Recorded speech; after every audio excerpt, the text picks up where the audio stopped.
Hello. First movie of the year that we were watching. It's Wolfman. Well, how was it? There's a lot of movies out there. There's a lot of movies about werewolves. A lot. A lot of really good movies. And then there's Wolfman. Hello, everyone. My name is Amanda. You might know me as Vamp. This is my immediate reaction to the film Wolfman. I just finished watching it, and here's what I think about it. Spoilers in effect, because I don't know if we're coming back to this one. I still want to go back and do a second Nosferatu pass because I got deep things that I want to talk to you about. But this film, there's nothing deep about this film. So this might be the first and last time that you will hear me talk about this film. Now, this is a Blumhouse picture, which used to mean something to me in an earlier time. But now it doesn't really mean anything anymore other than this is probably an affordable film that was made. I don't think it was a big budget. Yeah, so what is Wolfman about? Wolfman is about a man who turns into a wolf man. That's basically the movie, and that's basically what this is.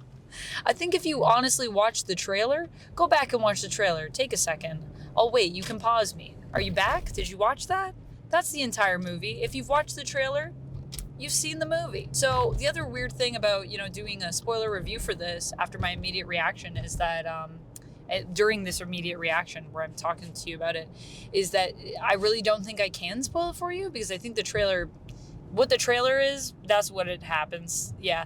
So it's a dad, and he actually really loves his family, and he has some issues because his dad was, I believe, abusive towards him. And so he ended up leaving when he was very young.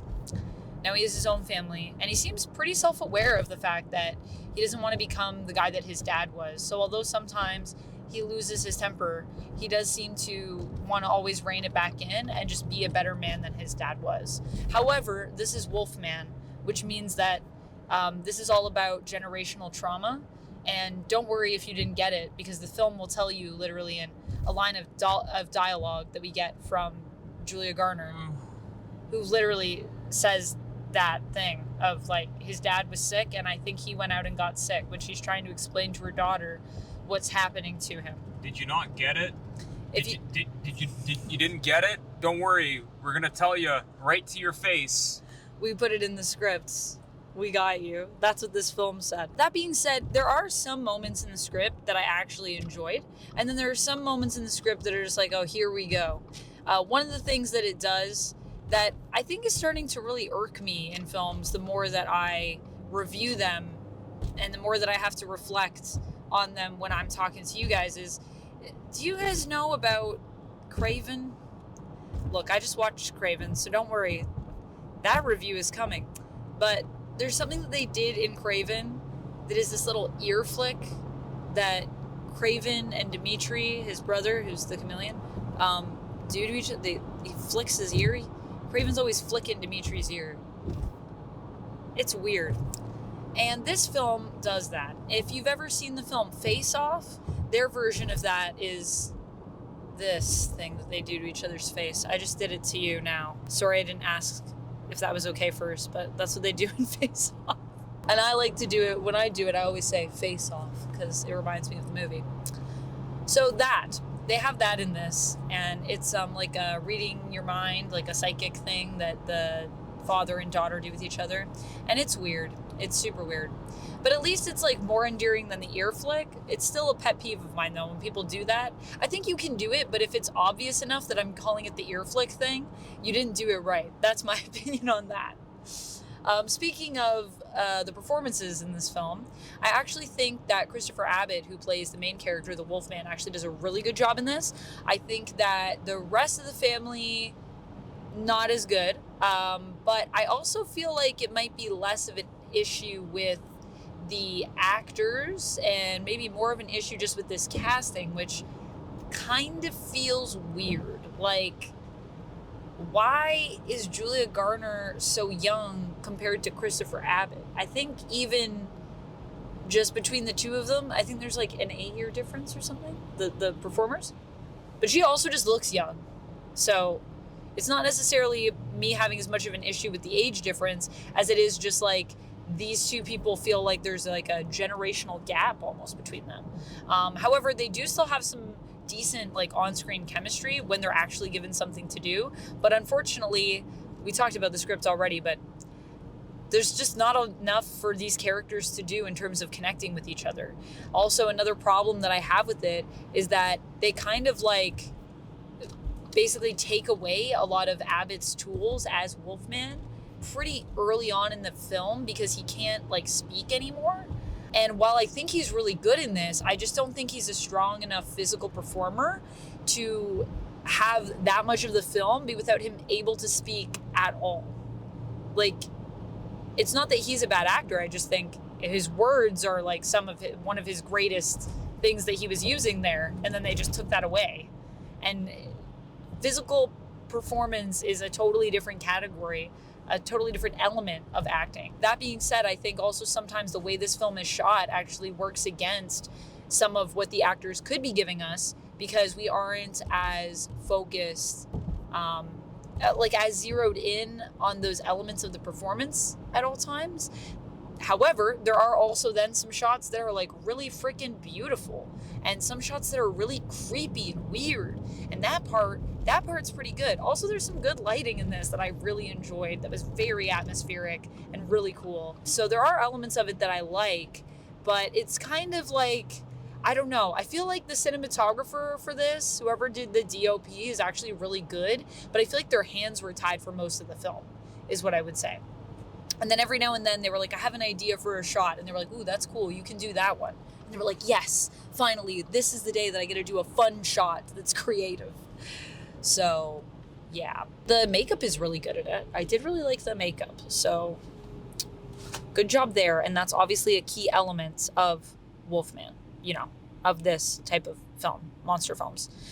But that being said, I also saw Invisible Man during the pandemic. And I would say if you have a choice between what you're going to watch, just go watch that movie because that movie's amazing. That movie's really, really good. I really liked that movie. And that was also Blumhouse that did it, which is why I was kind of expecting, I think, a bit more from this than what I got. Anyways. The Blumhouse track record has not been good lately.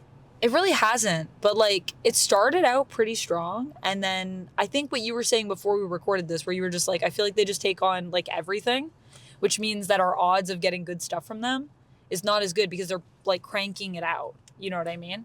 Like if they just did a few projects a year and they really focused on them, I think Blumhouse has the potential to do really, really good stuff. But when they're getting the crank out, we get Wolfman, which is just like not the worst Blumhouse movie I've seen, but definitely not anywhere near the best. Overall, I think I would give this a 3 out of 5. I think it's still enjoyable. And I think there are also horror elements in there that are really well done. And then there's some horror elements in there that are just like, meh. Overall, I just feel like it's kind of meh. Like it's not super bad or anything like that. It's not super good. It's just kind of like, it just kind of is.